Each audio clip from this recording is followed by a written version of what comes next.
윤석열이 최근 한 달 사이에 청와대를 14번 갔대요. 진짜. 이제 가서 잠만 자면 되겠네요. 왜 그러셨어요, 성열이 형? 청와대 14번 갔대요. 아, 이거 진짜 속상하지 않으세요? 지금 저희가 그 애초에 졸속적으로 청와대를 이전하겠다라고 설명을 막 하면서 자기는 소통하는 대통령이 되겠다. 구중궁궐 청와대를 국민의 품에게 안겨주겠다. 꼭 하면서 이후에 지금 뭐 계획적인 것도 아니고 뭐 즉흥적으로 기분에 따라서 국방부를 이렇게 차지하면서 든 예산, 그 뭐 수의 계약한 리모델링한 여러 가지 뭐 내용들, 그리고 관저도 뭐 이곳저곳 옮겨가면서 돈 들이고, 저는 여기에 투입된 엄청난 세금 낭비뿐만 아니라 이 경호 인력을 한번 생각해 보세요. 자. 그러니까 이런 것들 생각하면 정말 화가 나가지고 참을 수가 없어요. 자, 결론부터 내려고 하시면 네. 안 돼요. 자료부터 한번 보시자고. 화가 나서. 지금 첫 번째 자료. 청와대 분수대 교차로의 현재의 모습. 청와대에서 대통령이 나간 뒤로 사라졌던 경비 인력과 신호수가 재등장. 경찰들로 효자로에서 신호 통제하고 결국 영빈관은 그냥 청와대 거 쓴다는 건데 이게 뭔 낭비냐 진짜. 그러니까 개방한다 그러면서 저 인력들이 지금 윤석열이는 청와대에서도 영빈관만 쓰고 있잖아요. 그러니까 다시 청와대가 옛날로 돌아간 거야. 최소한 경비 인력은. 대통령 경호만큼 해야 되죠. 그 인력들이 아니, 지켜야죠. 국민한테 돌려준다며. SNS에 올라온 내용 한번 볼게요. 아주 너무 공감이 돼가지고 있는 그대로 야. 읽어주세요. 잠은 한남동에서, 잠시일은 용산에서, 회의 미팅은 청와대 영빈관에서. 윤석열 병신아, 이게 뭔 개지랄이냐? 경호도 3배, 비용도 3배. 왜 국가 세금을 이따위라 쓰냐고. 국방부 하참을 갈기갈기 찍고 뭘 원하는데, 더 웃긴 건 조용한 기레기들. 저기 깨알 같은 오타가 있었네요. 어때? 찢고. 찍고. 이렇게 돼버린 거예요. 진짜로 농담하는 게 아니라 굉장히 딜레마에 빠졌다고 하더라고.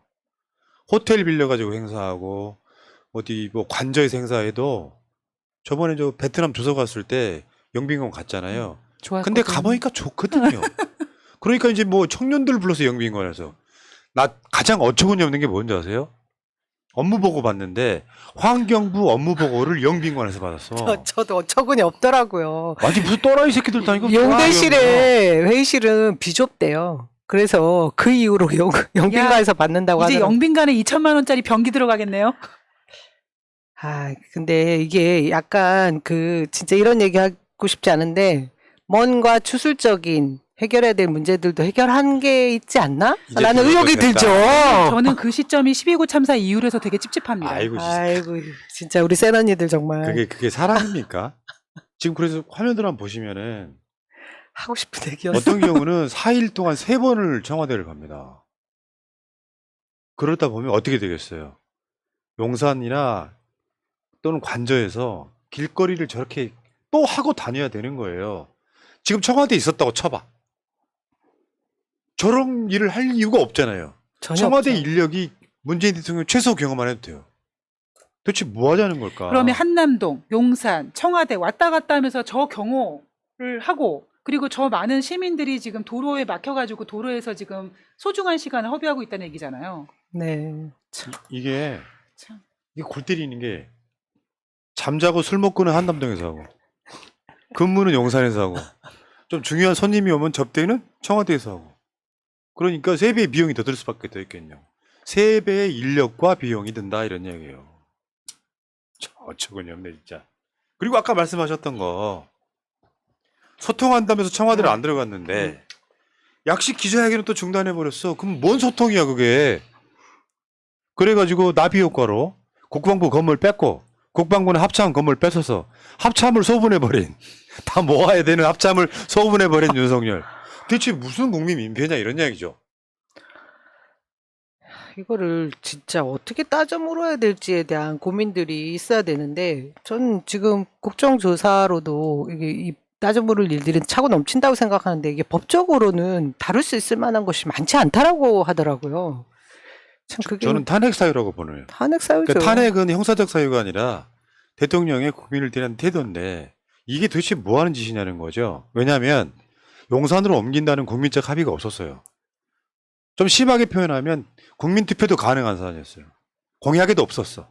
그러면 이걸로 촉발되는 여러 가지 비용들 뿐만 아니라 최소한 윤석열이 용산을 가려고 하면요. 헌법사항으로는 공약이었으면 헌법사항에는 그게 일종의 합치하는 거예요. 공약이 있어서 국민적 심판을 받은 거기 때문에 헌재 입장에서 봤을 때는 청와대를 용산으로 대통령실을 옮기는 거잖아요. 그렇지만 국민적 합의 없이 옮겨서 이렇게 국민적 민폐를 끼치고 있다. 그러면 저는 탄핵 사안 중에 하나라고 보는 거예요. 자, 청와대 개방한다고 난리치고 그랬잖아요. 근데 지금 몇 번 갔다고 14번? 한 달 사이 14번? 4일 동안 3번? 그러면 윤석열이가 청와대를 영빈관에 오는 날은 청와대 완전 개방이 개방 되겠어요? 못하는 거죠. 청와대 개방도 한다고 치더라도 부분 개방밖에 안 돼. 이게 뭔 쇼냐고. 얘네들이 말했던 그 모든 효과들은 싹 사라진 거예요. 기자들하고 소통도 안 해. 가병 만들어. 아예 신년 기자회견에 기자는 참석도 못 해. 이런 짓거리 하고 있는데도 가만히 있어 언론들이. 아니 나흘새 세 차례 청와대 찾은 윤 대통령 하면서 영빈관 상춘제서 외빈 접견했다고 그 기사가 나왔는데 저는 이제 가장 찝찝한 게 뭐냐면 이러다가 그래? 내가 이렇게 용산, 한남동, 청와대 왔다 갔다 하는 거 국민들이 힘들어? 그리고 조용히 청와대로 다시 기어 들어갈까 봐 걱정입니다. 그러면 사실 해먹을 거 다 해먹은 거잖아요. 뭐 수의 계약을 통해서 해먹은 거 다 해먹은 거 아닙니까? 근데 이 과정에서 진짜 심각한 거는 위기 관리 대응 센터라고 왜 청와대에 잘 구축되어 있었던 그 센터 벙커가 완전히 허물어진 거거든요. 그러면서 실제로 저는 이 과정에서 12구 참사도 일어났다라고 어떻게 보면 구조적인 원인이 될 수 있다라고까지 얘기했는데 이런 엄청난 참사가 있었음에 대해 책임도 전혀 지지 않고 뭐 이후에 어떤 설명도 없이 그냥 마구잡이로 쓰고 싶은 거 다 쓰겠다 이거잖아요. 이거를 저희가 대응을 못하는 거 지금 언론들이 조용해 주니까 가능한 거 아니겠어요? 다 그러니까 국가 시스템을 지 마음대로 엉망으로 바꿔놓고 있어도 미안한 감정이 없는 거야. 만약에 저번에 그러니까 영빈관 가서 한번 해보니까 좋거든요. 어쨌건 뭐 미신적인 걸 떠나서. 그러니까 좋은데? 하고는 이제 이동을 하려고 하면 또 이제 도로 통제하고 그걸 하면서 계속 이러면서 청와대는 이제 뭐 완전 개방도 사실 불가능하게 만들어버렸어요. 엉망진창이 된 거예요. 자, 기어 들어가야 되겠죠. 청와대 기어 들어가는 게 낫죠. 지금 한 2천억 들어갔다 그랬잖아. 이거 이전 비용으로.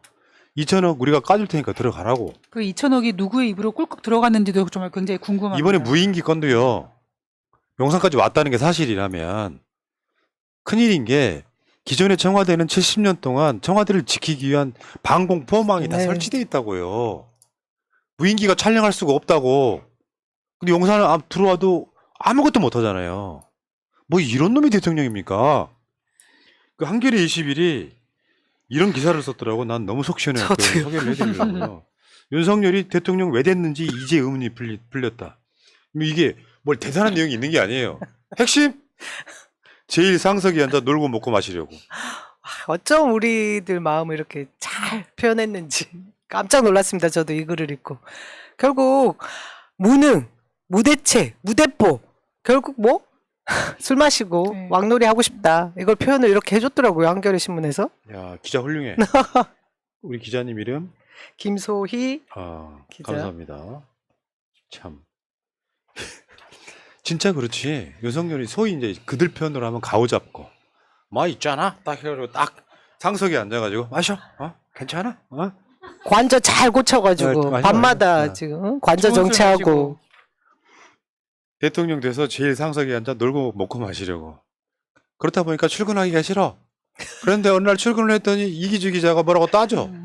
씨발 그러면 앞으로 더 스태핑 안 하지. 지금 윤석열이 대통령실에 출근을 몇 시에 하는지 아는 사람 아무도 없어. 출근은 하는지도 모르죠. 퇴근 몇 시에 하는지 쳐버렸어. 아는 사람 한 명도 네. 없습니다. 퇴근 안 했을 가능성도 있고요. 다시 한 번 말씀드려요. 이태원 12구 참사 때 윤석열이 대통령실에 나타났다는 증거는 아직도 한 건도 나오지 않고 있습니다. 상석에 앉아서 놀고 먹고 마시려고.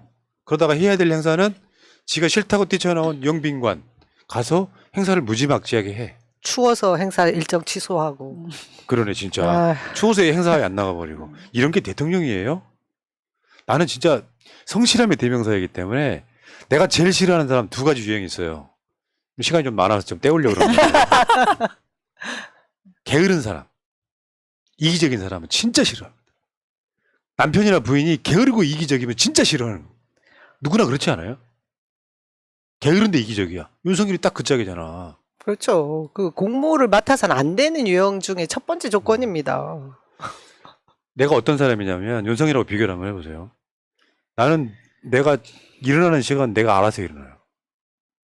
깨져서 일어나는 게 아니라 딱 그 시간 되면 내가 알아서 일어나요. 어떤 경우는 밤에 한 2시간밖에 못 잤잖아요. 그럼 누가 깨워줄 수 있죠. 깨우는 순간 바로 일어나요. 아, 조금만 더 자. 이런 거 없어요.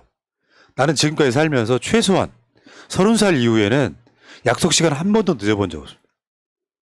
모든 약속에서.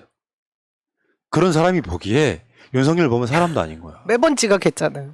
5.18 행사 때도 지각했죠. 아니 근데 저도 증권사 근무할 때 보면은 그 나이 지긋한 부자님들 윤석열과 비슷한 비주얼을 가진 분들이 그 전에 회식에서 막 술 마시고 꽐라대가지고 막 머리 이렇게 돼가지고 출근하고 그런 분들 계세요. 근데 그냥 되게 아유 한심한 부자님 아유 되게 인생이 불쌍하다라고 넘어갈 수 있거든요. 그런데 지금 가장 큰 문제가 뭐냐면 한 나라를 짊어져야 될 대통령이 이러고 있으니까 더 황당하겠는 네. 거죠. 자, 그 단적인 예를 하나 들어볼게요. 안철수가 저도 초대받았습니다 하는 거 있잖아요. 아이고. 대통령 관저에서 부부 동반 만찬 예정이다. 이게 여러분들 보시기 안 이상해요? 왜냐하면 난 이런 걸 본 적이 없거든요. 어떤 대통령이 총재 시절도 아닌데 그렇다고 윤석열이가 국민의힘 대표야? 일개 당원일 뿐인데 당권 주자들을 차례차례 불러가지고 만찬을 해? 만찬이라는 표현이 너무 고급진 거예요. 술 먹는 거야 술 그냥 먹는 앉아가지고. 그리고 당무에 전혀 개의치 않는다는 얘기를 또 하지 않았었으면 모르겠어요. 대놓고 거짓말을 이렇게 하고 이런 것도 대부분 비공개가 되어야 될 내용들인데 버젓이 그냥 왕놀이 하는 거죠. 아니, 저는 안철수를 좀 까고 싶은데 이 기사 내용을 보면 김건희가 그 안철수에게 대통령 관저에서 부부 동반 만찬을 하자고 제안을 했다라는 거예요. 그러면 아직까지 만찬을 한 건 아니잖아요. 과연 이 이야기를 누가 흘렸을까요? 저는 안철수라고 생각을 하거든요. 저는 제 머릿속에는 안철수라고 하는 사람은 그냥 얘는 주식으로 돈 벌고 싶은 사람이라고 뭐 생각밖에 아니 없습니다. 그게 아니고 윤장님이 보도를 잘 못 봤네. 당대표 근데 안철수가 그렇게 말했다고 보도가 됐어. 아 그래요?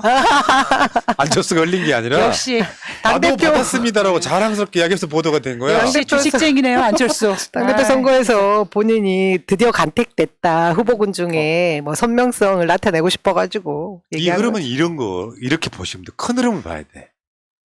여론조사를 돌려보니까 나온 여론조사건 국민의힘 쪽 여론조사건 돌려보니까 좀 유명한 사람들 안철수, 나경원, 유승민 이런 사람들이 앞서가니까 이쪽에서도 대통령 윤석열 대통령 그쪽에서도 그걸 찾고 있는 거예요. 내가 상처받지 않을 사람을 일종의 이제 플랜 B를 만들고 있는 거예요. 지금은 김장연대라 그래가지고 김기영 대표, 장제원 사무총장 건을 밀고 있긴 하지만 근데 그 과정에서 오늘 그런 보도가 나왔죠. 권성동이가 아니. 나 출마 안 할 거야. 그건 여기에는 몇 가지가 같이 작동한다고 봐요. 장제원이 싫은 거. 그래서 어느 후보도 지지하지 않는다지만 권성동이 출마를 불출마한 건 대통령실 윤석열이가 교통정리해 준 거죠. 그냥 김장연대로만 가야 그나마 생산이 있다고 생각을 하는데 이런 상황이라고 봐요. 근데 그냥 간단하게 물어봅시다. 문재인 대통령이 청와대 계실 때 있을 때 민주당 당권주자들 불러가지고 한 명씩 술 마셨다고 생각해봐요. 언론이 난리 어떻게 났죠. 했겠어요? 난리 났죠. 지금도 총재 잡아먹었죠. 시대냐 이러면서 잡아먹었어 벌써. 아유, 참 너무한 거고요. 뭐, 권성동도 당대표 불출마 선언을 왜 했겠습니까? 본인이 일단 윤핵관들 중에 몰아줘야 되는 상황까지 처했다. 뭐 혼자서 출마하고 불출마하고 결정하지 않았을 것 같아요. 그죠? 그러니까 제일 상석에 앉아서 놀고 먹고 마시려고. 아니 지가 뭔데 국민의힘 당무에 불러들여가지고 자기가 낙점하고 있는 거잖아요. 거기 출마 못한 사람들은 아니 못 불려가지 안 부른 못한 사람. 사람들은 출마도 못하게 만들고 있잖아요. 윤석열 당신이 할 일이 아니라고 이게. 말이 됩니까? 예를 들어서 윤석열은 행정부 수장이죠. 행정부와 입법부의 수장을 같이 하려면 김영삼, 김대중, 김정필처럼 총재를 같이 하면 돼요. 그 시스템이라면 아무 문제가 안 돼. 윤석열은 행정부 수장이잖아요.